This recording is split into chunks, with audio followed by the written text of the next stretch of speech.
Selamat pagi. Waalaikumsalam warahmatullahi wabarakatuh. Oke, alhamdulillah hari ini kita berjumpa lagi ya, walaupun kondisi masih daring.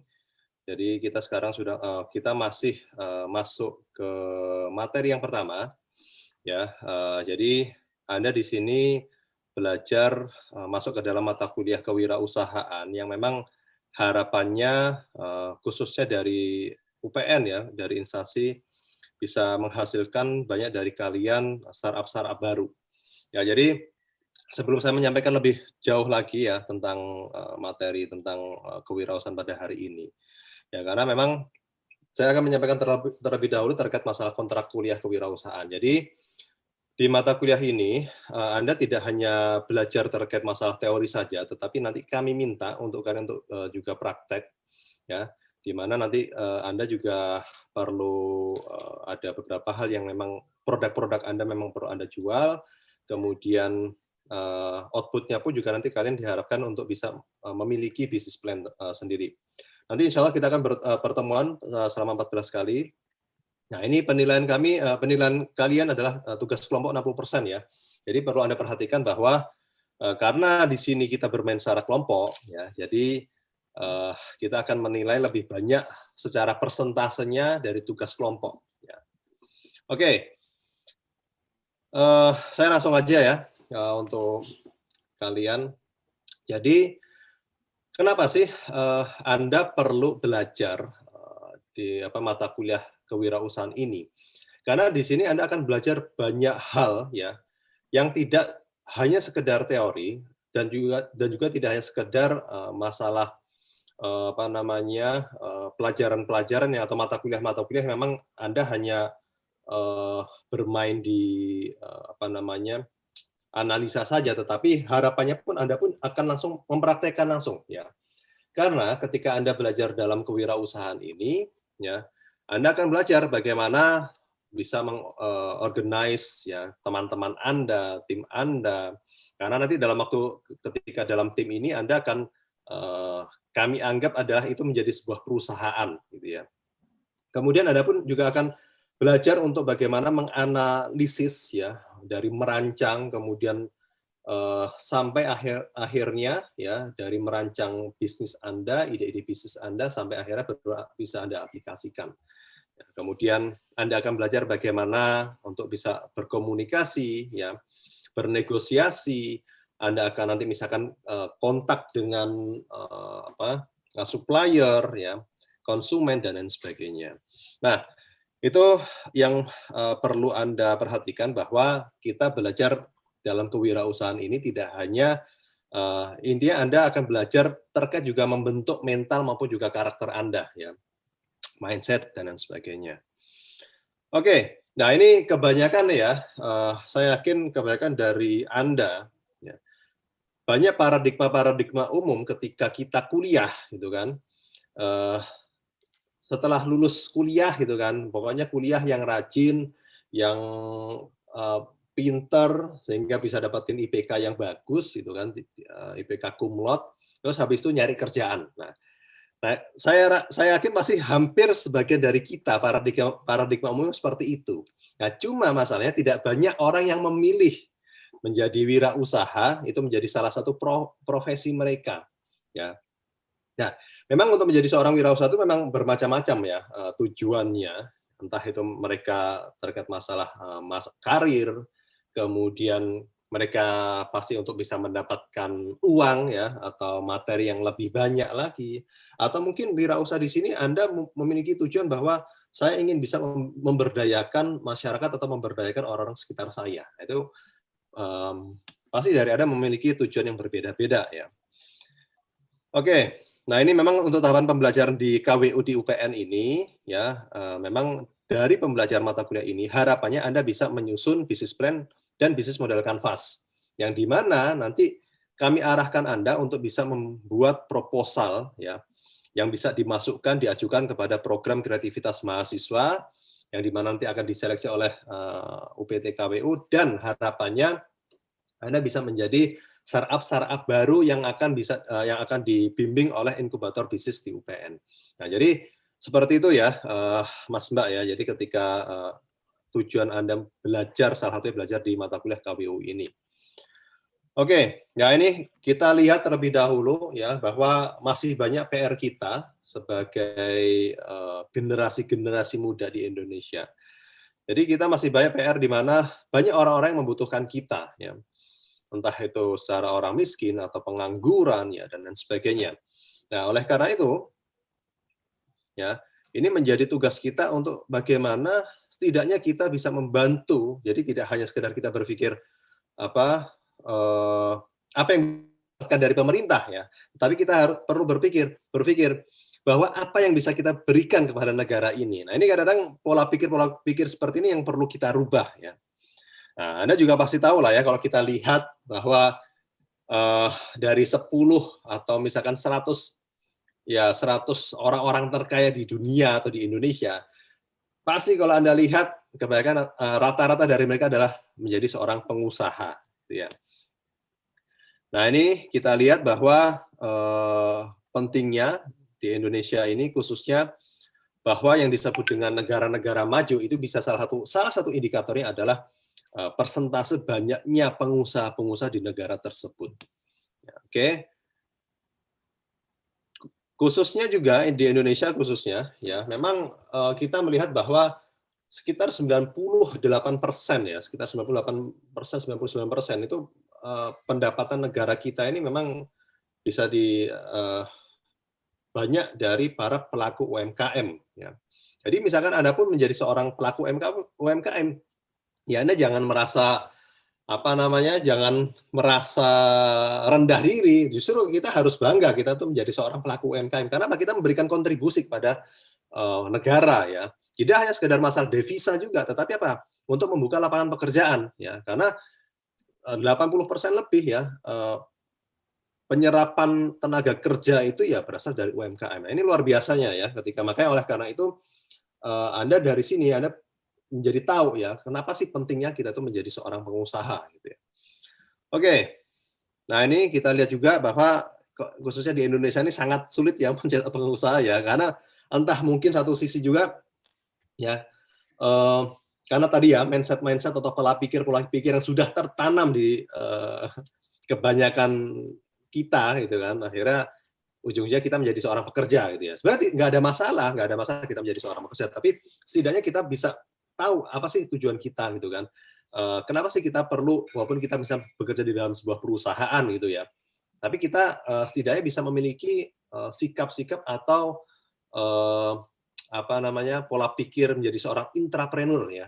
Jadi seolah-olah kita tuh kerja di situ tuh itu adalah perusahaan saya gitu kan. Jadi apa yang kita lakukan, apa yang kita kerjakan tuh bisa all out gitu ya. Oke, nah ini ya kita juga lihat juga bahwa wirausaha itu bisa menjadi salah satu penyelamat ya ketika pandemi. Banyak teman-teman kita, saudara-saudari kita yang di-PHK, dirumahkan gitu kan. Karena tidak memiliki ya literasi-literasi atau ilmu-ilmu tentang kewirausahaan, akhirnya mereka ya mohon maaf ya hanya tergantung dengan keadaan sekitar gitu ya. Padahal harusnya bisa dengan adanya pentingnya dengan kita memiliki ilmu wirausaha, oleh karena itu kita bisa menjadi sebuah alternatif juga ya ketika kondisi seperti itu gitu. Oke, saya ingin bertanya nih ke Anda nih, ya. Kalau menurut Anda dari gambar ini, menurut Anda apakah mereka ini seorang entrepreneur atau enggak? Coba silahkan bagi Anda yang ingin. Oke, Mas Endi. Menurut Mas Endi bagaimana Mas Endi?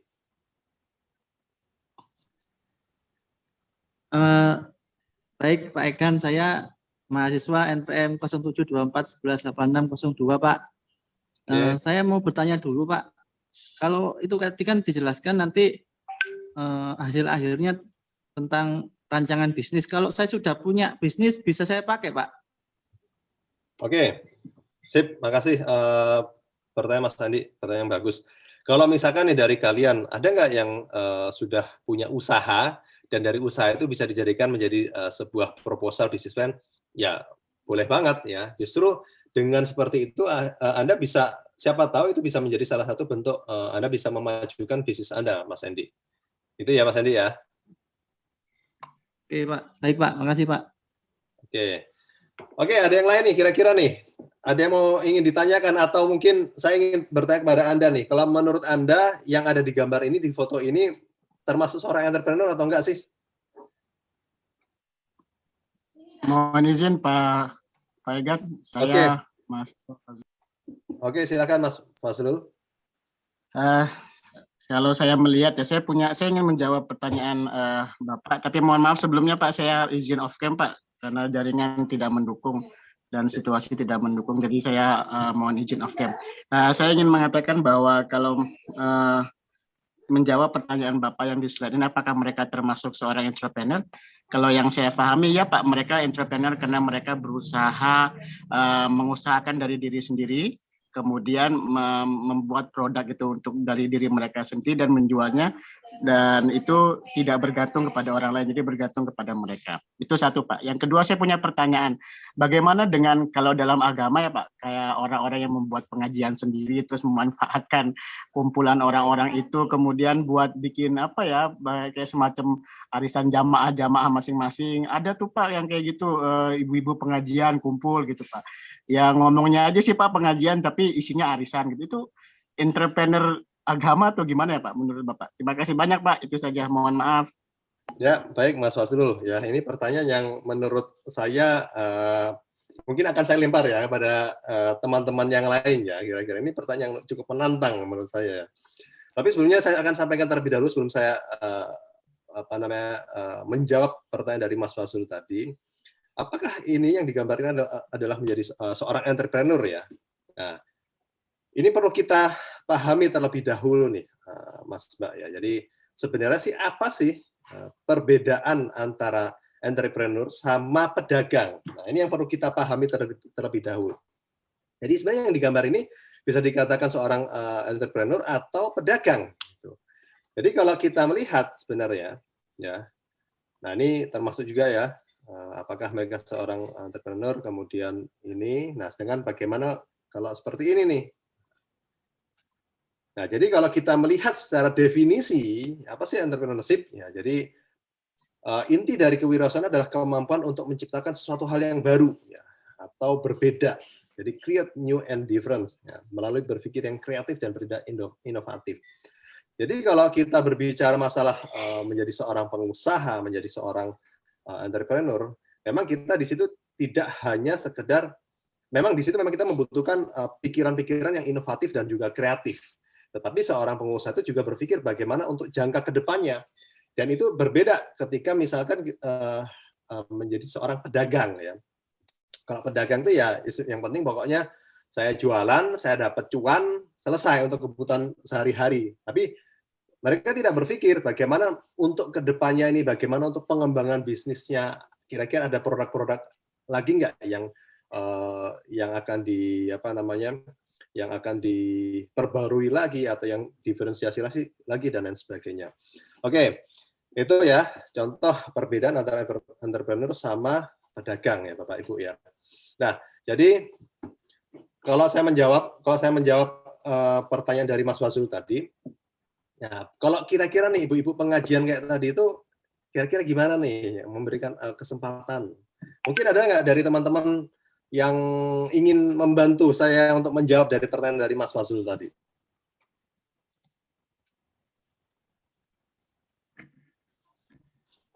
Izin Pak Egan, masuk. Oke, silakan. Silakan Mas Sugito. Oke, terima kasih Pak Egan waktu kesempatan yang diberikan. Merespon apa yang disampaikan oleh teman kita, Mas Fazlul, terkait dengan kegiatan yang ada di pengajian dengan dikaitkan dengan entrepreneur. Dalam hal ini mungkin belum masuk ranahnya ke kewirausahaan Bapak. Karena apa? Karena kegiatan-kegiatan yang dilakukan di dalam kegiatan jamaah itu memang ada sebagian kegiatan yang berkembang di bidang kegiatan aktivitas usaha, akan tetapi ini sifatnya apa ya, sporadis atau dalam waktu yang tentatifnya itu tidak berlangsung lama. Sedang kewirausahaan sesuatu yang dilakukan itu untuk jangka pendek, jangka menengah, dan jangka panjang. Jadi semua itu sudah terkonsep sedemikian rupa sehingga keberlangsungannya nanti memberikan dampak ke masyarakat. Itu Bapak yang bisa saya sampaikan. Terima kasih Bapak. Baik, terima kasih Bapak atas penjelasannya.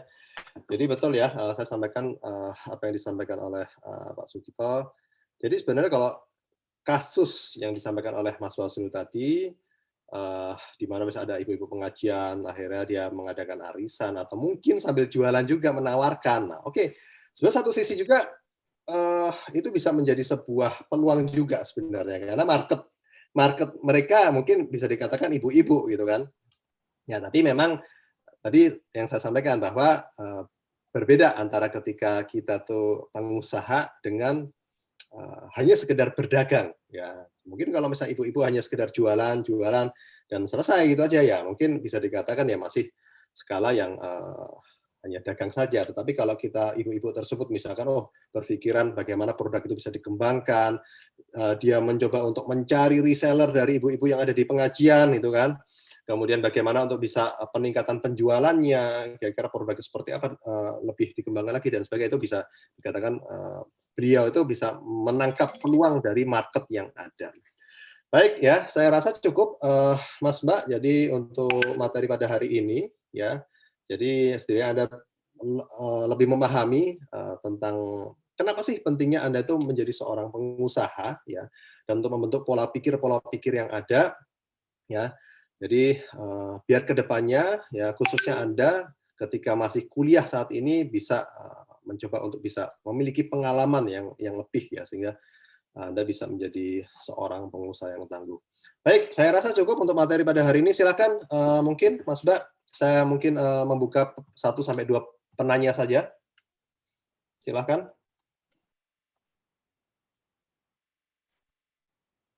Oke. Ini mungkin masih malu-malu ya Mas Mbaknya ya. Saya lihat, saya pantau mungkin Mas Oke nih kira-kira nih. Terima kasih Pak kesempatannya. Mungkin saya ingin bertanya, kalau seandainya nanti setelah saya lulus kuliah di UPN ini ternyata saya bekerja di perusahaan, apakah mata kuliah ini tetap berguna untuk saya Pak? Baik Mas Oke ya. Oleh karena itu begini Mas Mbak, jadi memang mata kuliah ini yang tadi saya sampaikan bahwa tidak hanya sekedar Anda belajar bagaimana misalkan cara membuat bisnis plan, bagaimana cara Anda mencari market, menganalisis market Anda, produk Anda dan sebagainya, tetapi juga membentuk mental maupun juga karakter Anda. Jadi walaupun misalkan nanti Mas Oke lulus kuliah dari UPN kemudian bekerja di sebuah perusahaan, setidaknya Mas Oke bisa memiliki pola pikir maupun juga mental ya. Ya di mana wah ini seolah-olah ngerasa ini perusahaan saya gitu kan. Jadi kalau saya kerja ini di perusahaan ini bisa all out ya. Jadi seoptimal mungkin. Terkadang tanpa kita harus berpikir alah saya digaji cuma sekian gitu kan. Ya udah saya kerjanya cuma segini aja gitu kan. Nah, ini mental-mental yang memang perlu kita rubah dan itu akan Anda dapatkan di mata kuliah ini. Kurang lebih seperti itu Mas Oke. Mohon izin Pak dosen. Baik, siapa ini tadi? Sepertinya waktu kita sudah habis Pak dosen, soalnya dosen selanjutnya sudah menunggu Pak dosen. Oke, baik. Mohon maaf Pak. Ya, baik, mohon maaf Mas Mbak jika ada sampaikan karena setelah ini waktu saya sudah habis, setelah ini akan disampaikan ya mata kuliah public speaking ya oleh dosen kita yang luar biasa ya. Nanti silahkan beliau akan berkenalan lebih lanjut lagi. Baik, terima kasih Bapak Ibu, Mas Mbak. Selamat siang semuanya. Wassalamualaikum warahmatullahi wabarakatuh. Waalaikumsalam. Assalamualaikum. Terima kasih banyak Pak. Terima kasih banyak Pak. Saya izin off dulu ya.